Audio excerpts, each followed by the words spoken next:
Am I the a-hole for not giving my sister money out of my unborn children's bank account?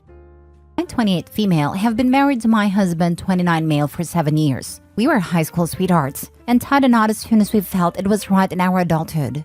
We always knew we wanted to have a family with 2 kids, 3 at most, but we didn't want to just start having babies without doing everything we possibly can to prepare. So immediately after we got married, we made 2 joint accounts, one for our shared finances and one for our future children. We would both work pretty decent jobs, and we have been putting $200 to $300 out of our paychecks into the account for our future children, plus all the other money that we received outside of work, birthdays, gifts, etc. That account is now sitting at a pretty decent amount of money. My sister is under some financial strain at the moment. Not too long ago, she got in a car accident where she totaled her vehicle and the other driver's vehicle. It was her fault, but everyone's okay. And she didn't have insurance.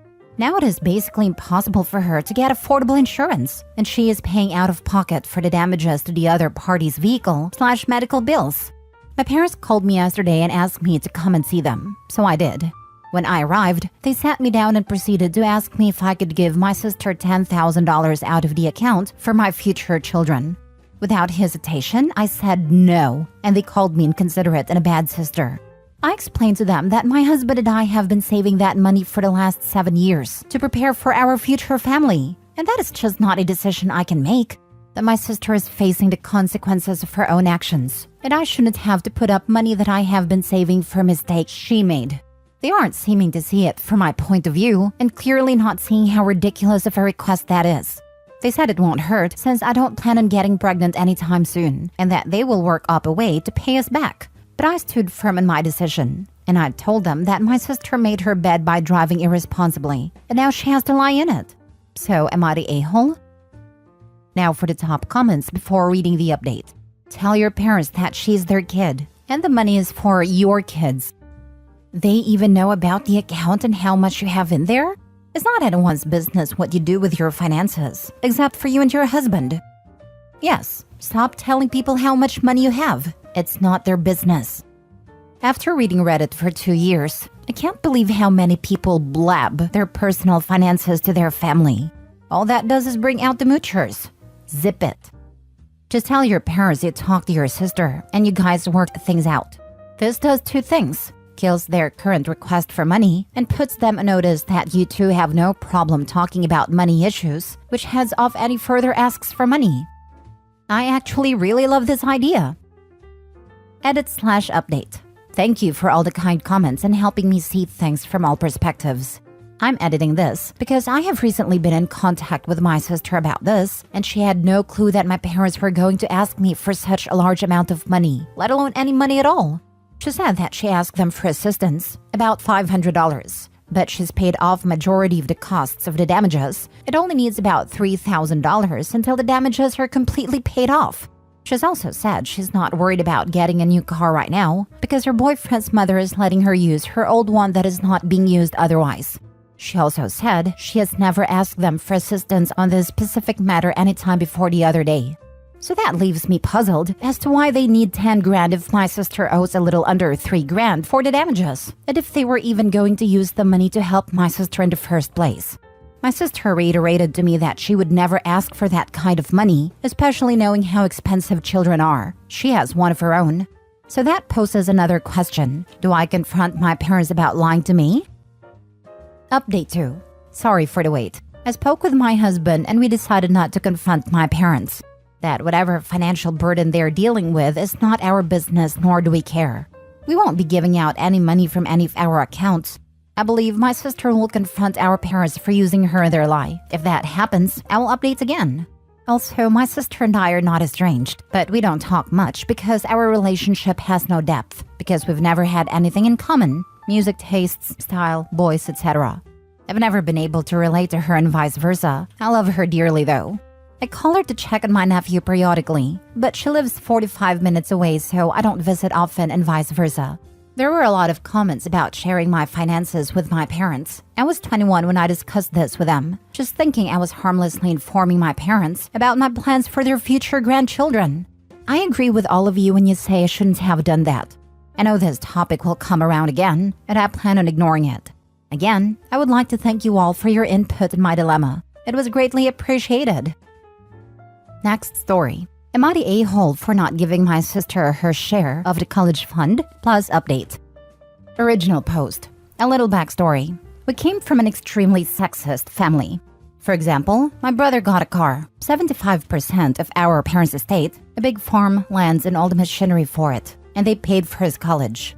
My oldest sister had to take out loans so she can finish her education, while I never went to college because of my undiagnosed ADHD. Now I'm in therapy and start to become okay-ish, but I have money because of sheer dumb luck. My younger sister, 22 female, started college 2 years ago. My parents offered to pay to rent a room after she didn't get a scholarship and a room in the dorms. I offered her to pay her scholarship and some extra for groceries, stating that I put aside college fund for all girls in our family. My 2 daughters, my sister, a younger cousin, and a niece. This is just one account, and in my will, it stated it has to be divided between these girls for college expenses. My little sister is the oldest, and everybody else is between 6 to 12, and the ones who already finished college by the time I died gets nothing from that account. If I have more nieces, I'll add them too. Now to the problem. My sister decided to drop out, get pregnant and marry, planned with her boyfriend/fiancé of 6 months. I try not to be disappointed, I am, but I shut the heck up in real life about it. Today was the big announcement. I knew it beforehand, so I could act all happy, and after the lunch, she pulled me aside and asked to be left over to her college fund. I explained to her that there is no her fund. I already did this when she started college, and I'll be happy to pay for her tuition if she goes back someday. But she has to give me proof that she does go to college, because she pocketed the last semester's payment because she failed to inform me about her dropping out, and I sent her the money.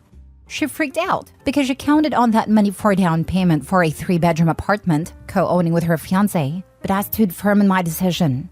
She accused me of trying to control her with my money and punishing her because she chose a different path in life, being a stay-at-home mom and not having a career. Our mom pointed out that it wasn't really feminist of me to not support her in this. Now for the comments before reading the update. Not the a-hole. You said you'd pay for college. She's not in college, and you're willing to pay if she chooses to go back, which makes you definitely not the a-hole. Your sister is seeing this as you giving her money because you've been sending her money to cover costs, and money's fungible. She's wrong, but I see how she came to that conclusion. I'd suggest if you want to avoid this sort of problems with the other people you are supporting, maybe ask them to send you the bill and instructions for how to pay it. With regard to your mom, I'm sure you've told her in the past how sexist she was about her disposition of educational support to your siblings. She's using your known vulnerability, your engagement with feminist ideas, to get a bit of revenge, which is horrible for her. Yeah, I'm definitely going to be more careful about this when my cousin reaches that age. She's next. If you are continuing with this college fund, pay the school directly, not the a-hole. I don't know what tax law is like in your country, OP, but in the US, paying for someone's tuition directly to the institution is a way to get around lifetime gift taxes for the recipient. In the US, gifts up to a certain amount per year is non-taxable for the recipient, but many tuitions are more expensive than that per year. So if you gave the money to the student to give to the school, they would be on the hook for paying taxes on some of that money. If you pay the school directly, then it doesn't count as gift or taxable income for the student. If something like this is the case in your country too, it might be much better for your cousin to have you pay directly anyway. Not the a-hole. How are you controlling her with money that isn't hers? That's just weird. The money is a college fund, not a down payment on a condo fund. And she's already stolen from you. Tell her to take it out of the money she already pocketed. Turns out she thought it's hers, and if she has a daughter, she's going to get added on that list. We had a smaller argument about this, because she asked what if it's a boy? And well, he's going to be a first his generation, and every great-grandparents of his is going to lose their freaking mind over it on our side of the family, and probably fiancé's side too. Not the a-hole. Go low contact with her. We already are. She knows I'm disappointed, and that I didn't think much of her fiancé. Now for the update. I decided to give you guys an update about the situation with some extra info. About the last semester's payment, little sister offered to pay me back. It's sitting on her account, but I just gifted it to her as baby and wedding contribution for me. And the college fund was a full misunderstanding. She actually thought that it's going to be divided between all girls while I'm alive. I explained to her why it's not gonna happen and went into great details about our older sister's college experience, and she was actually horrified. So it's all good between us, but I'm gonna be a little distant. About my family, we are a deeply traumatized family in a traumatized country. Read a little about Hungary's history. We're having generational trauma for breakfast. I had a long talk with Mom. She tried to act happy at first about my sister's plan, but she broke down eventually. She's worrying too because sister is making the same bad decisions that Mom and I did. And this is why she wanted to get every help my sister she could think of, panicked, and became passive-aggressive towards me. Right now, we try to come up with a plan, how to help my sis without helping my soon-to-be douche brother-in-law. Even my father is against this guy and a marriage, but he tries to be nice because he's afraid he's gonna lose my little sister too. And a few words about Mr. Douche, my future brother-in-law. He's already trying to isolate my sister, who has a codependent personality and wants to play house with anybody who's willing to try it. Hard to watch this crap show, but when everything unfolds, she needs to know she got me, and Mom, maybe even Dad too, in her corner. Me? Douche is careful with me, because they need the money, but still tried some crap steering with me. We'll see what happens next, but one thing for sure, after they split, 1 to 2 marriages ends in divorce over here, so the chances are high. I'm gonna find my sister a good therapist. Betty A. Hat dips out when he finds out the sister isn't bringing her college fund with her to the marriage. Nah, because he still will end up with a free bangmaid. The Hungarian majority lives either below or very freaking close to the poverty line and hold extremely sexist views. So the fact that he will get a maid he can bang anytime while drinking away any money is a pretty cheery future a man here can ask for. I remember instantly falling in love with my husband when he, without prompting, started to dust or do the dishes and give me a painkiller when I was on my period. It's pretty freaking basic, but also it's pretty freaking hard to find as well. Where's brother, and why does he have 75% of his parents' estate? I'm also impressed that OP didn't throw in their mother's face about where was feminism when Big Sis lived in roach-infested apartment. And where is Big Sis too? It sounds like a bastardized version of the primogeniture still practiced here. The family seat, titles, and money goes to the firstborn male, the entire estate, in order that wealth isn't broken up into ever smaller pieces with each generation until, the horror, nobody can pay for the maintenance costs of their castle or their family's traditional seat in the countryside. Thus, they have to sell it. But Hungary was part of the USSR, and they abolished the inheritance of property. So there is no long line of inheritance and loss. And the parents are still alive, they just gave away their land to their son? After we left the Soviet Union, there was a redistribution of land based on the original property ownerships. So yes, the line of inheritance is still there. Usually what happens is that the kids just take over from the parents and the parents retire, but they still own the land. They just write a will if they don't want their kids to inherit evenly. I have a friend that grew up like this. Her father was Serbian and so is her husband. Her parents paid for her brother to be a doctor and the other one a chiropractor, while she got nothing. Her parents expected her to get married and not have a profession. She put herself through nursing school, and her brother paid for her master's degree. She's now getting her doctorate, and she was a director at the University of Pennsylvania. Now she goes to rehab hospitals around the country and evaluates them. Moral of the story, some women wants to be more and nothing will stop them. Not even misogynistic parents. Last story. Am I the a-hole for not supporting my sister's plan to be a single mom by choice? My 30 male sister, 32 female, recently got out of a 7-year relationship after being cheated on. She was sure that she was going to marry this guy.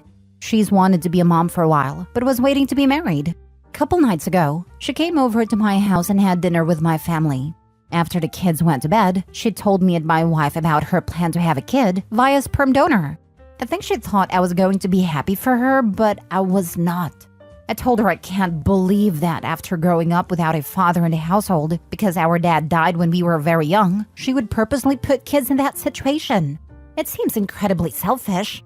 She said she's prepared to do it alone and has strong men to be role models around, including me.